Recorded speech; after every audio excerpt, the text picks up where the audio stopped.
Hello everyone, in this video I am going to discuss the Doppler effect. So the definition of Doppler effect is when there is a relative motion between the source and the observer, then the apparent change in frequency observed by observer is called Doppler effect.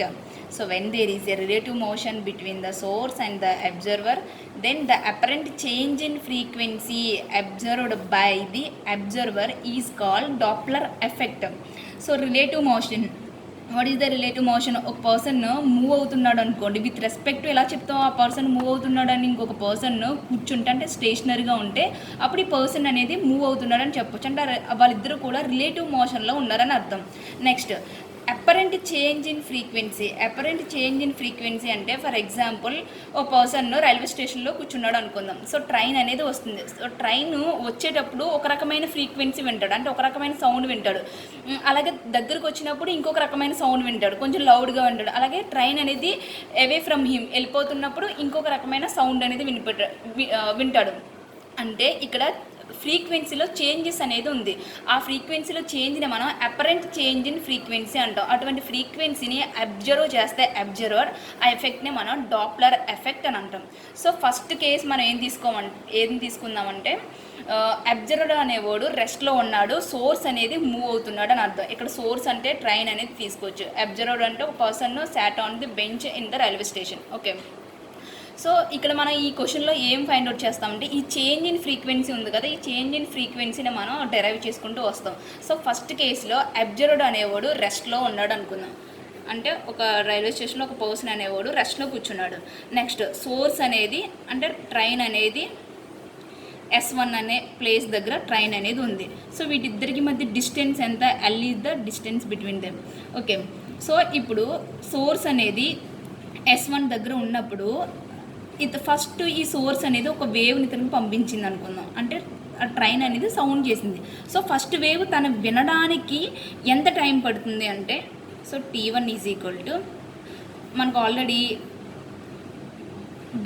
స్పీడ్కి definition తెలుసు. Speed is equal to distance by time. So అప్పుడు time ఏమవుతుంది మనకి? Distance by speed అవుతుంది. So ఇక్కడికి time taken to the first wave from the source to the observer. ఇక్కడ నుంచి first ఒక train అనేది ఒక సౌండ్ అనేది రిలీజ్ చేసింది అనుకో, ఒక ఫస్ట్ వేవ్ తనకు రీచ్ అవడానికి పట్టిన time T1 is equal to ఎంత అవుతుందంటే L/V. ఎందుకంటే L అనేది డిస్టెన్స్, బై V అనేది ఏంటి? సౌండ్ యొక్క వెలాసిటీ, ఏదంటే ట్రైన్ యొక్క సౌండ్ యొక్క velocity. So T1 is equal to L/V. Next ఇప్పుడు ట్రైన్ అనేది అబ్జర్వర్ నుంచి అవే అవుతుంది అనుకోండి. సో వెళ్ళిపోతున్నప్పుడు ఫర్ ఎగ్జాంపుల్ ట్రైన్ అనేది S2 దగ్గర ఉంది అనుకుందాం. ఇక్కడ నుంచి ఇక్కడికి రీచ్ అవ్వడానికి T0 అనే టైం పట్టింది. అలాగే సో VS అనేది ఏంటి? So velocity of the source అంటే ట్రైన్ యొక్క వెలాసిటీ. ఇక్కడ V అనేది ఏంటి? Velocity of the sound. So V is the velocity of the sound, VS is the velocity of the source. So ఇప్పుడు సెకండ్ వేవ్ ఇతనికి reach అవ్వడానికి పట్టిన time ఎంత అవుతుంది అంటే, so T2 is equal to, so ఇక్కడ నుంచి ఇక్కడికి T0 టైం పట్టింది కాబట్టి T0 ప్లస్ టోటల్ డిస్టెన్స్ ఎంత అవుతుంది అంటే అబ్జర్వర్కిను ఈ S2 దగ్గర ఉన్న సోర్స్కి మధ్య టోటల్ డిస్టెన్స్ ఎంత అవుతుంది? ఇక్కడ నుంచి ఇక్కడికి డిస్టెన్స్ L. సో ఇక్కడ నుంచి ఇక్కడికి డిస్టెన్స్ ఎంత? T0 VS. అప్పుడు total distance L plus T0 VS. So total distance ఎంత మనకి? L plus T0 VS by and the distance by velocity కాబట్టి distance by time is equal distance by velocity కాబట్టి V.